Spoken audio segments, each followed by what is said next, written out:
కలకత్తా నగరంలో జూనియర్ వైద్యురాలు అనూషపై జరిగిన అమానుష ఘటనను తీవ్రంగా ఖండిస్తూ కళ్యాణదుర్గంలో ఇండియన్ మెడికల్ అసోసియేషన్ వైద్యుల ఆధ్వర్యంలో కొవ్వొత్తుల ర్యాలీ నిర్వహించారు. కళ్యాణదుర్గం పట్టణంలో ఇండియన్ మెడికల్ అసోసియేషన్ ఆధ్వర్యంలో వైద్యులు కొవ్వొత్తుల ర్యాలీ నిర్వహించారు. గత 8వ తారీఖున కలకత్తాలోని ప్రభుత్వ కళాశాలలో విధులు నిర్వహిస్తున్న జూనియర్ వైద్యురాలు అనూషపై అఘాయిత్యం చేసి అత్యాచారం చేసిన ఘటనను నిరసిస్తూ టీ సర్కిల్ కూడలిలో కొవ్వొత్తుల ర్యాలీ నిర్వహించి సంఘీభావం తెలిపారు. ఈ కార్యక్రమంలో ఇండియన్ మెడికల్ అసోసియేషన్ కళ్యాణదుర్గం అధ్యక్షులు doctor Sai Kishore, secretary doctor Rajesh మాట్లాడుతూ శనివారం రేపు ఉదయం 6 గంటల నుంచి ఆదివారం ఉదయం 6 గంటల వరకు ఎక్కడా కూడా వైద్య సేవలు అందించబోమని వారు తెలిపారు. అందుకు ప్రజలందరూ కూడా సహకరించాలని, నిందితులను కఠినంగా శిక్షించాలని వారు డిమాండ్ చేశారు. వైద్యురాలికి న్యాయం జరిగేంత వరకు కూడా పోరాటం చేస్తామన్నారు. ఈ కార్యక్రమంలో కళ్యాణదుర్గం ఇండియన్ మెడికల్ అసోసియేషన్ అధ్యక్షులు doctor Sai Kishore, secretary doctor Rajesh, doctor Yamini తదితరులు పాల్గొన్నారు.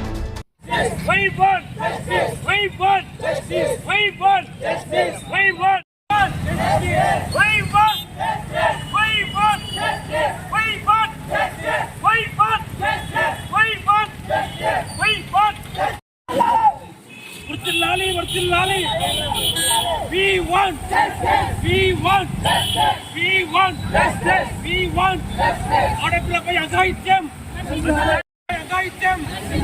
ఆడపిల్లపై అఘాయిత్యం, వైద్యురాలపై అత్యాచారం చేసిన నిందితులను వెంటనే, వైద్యురాలపై అత్యాచారం చేసిన నిందితులను వెంటనే, వైద్యురాలపై అత్యాచారం చేసిన నిందితులను వెంటనే.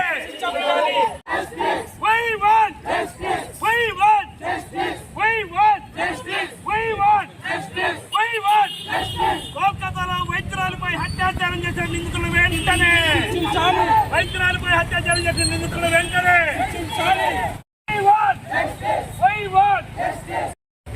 2024 ఆగస్టు 8వ తారీఖు కోల్కతాలోని ఆర్జేకర్ మెడికల్ కాలేజీలో ఒక వైద్యురాలి పీజీ చదువుతున్న 2వ సంవత్సరం వైద్యురాలిపై అత్యాయత్నం దారుణంగా జరిగింది. దానికి తరపున Indian Medical Association Anantapuram branch, Kalyanadurgam branch వారు సంఘీభావం తెలుపుతూ క్యాండిల్ ర్యాలీ చేస్తున్నారు. ఐఎంఏ తరపు ఇండియన్ మెడికల్ అసోసియేషన్ కళ్యాణదుర్గం తరపున ఇదే విషయంపై రేపు ఉదయం 6 గంటల నుంచి ఆదివారం ఉదయం 6 గంటల వరకు అన్ని ఓపీ సేవలు బంద్ చేయడం జరుగుతుంది కళ్యాణదుర్గంలో. దీనికి ప్రజలు ప్రస్తుతం సహకరించాలని కోరుతున్నాం. ఘోరంగా అత్యాచారం చేసి హత్య చేశారు.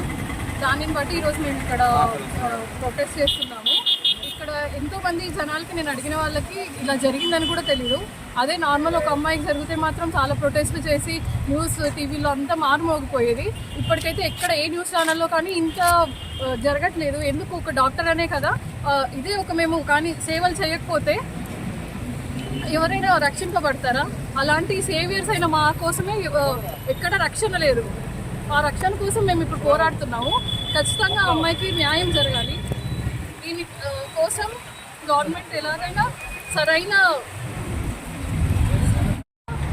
లాస్ తీసుకురావాలి. మాకే రక్షణ లేకపోతే మేము ఇంకా వేరే వాళ్ళని ఎలా రక్షించగలం? ఇది ఒక డాక్టర్ గురించే కాదు, మీ సొంత అమ్మాయిలు అయితే ఇలాగే చేస్తారా? అలాగే వదిలేస్తారా? ఈరోజు ఒక డాక్టర్కి జరిగింది, రేపు ఎవరికైనా జరగచ్చు, ఏ అమ్మాయికైనా జరగచ్చు. సో ఖచ్చితంగా కఠిన శిక్ష పడాలి, ఉరి తీయాలి వాళ్ళని. అలాంటి లాస్ తీసుకురావాలని చెప్పి మేము ప్రొటెస్ట్ చేస్తున్నాము. Okay madam.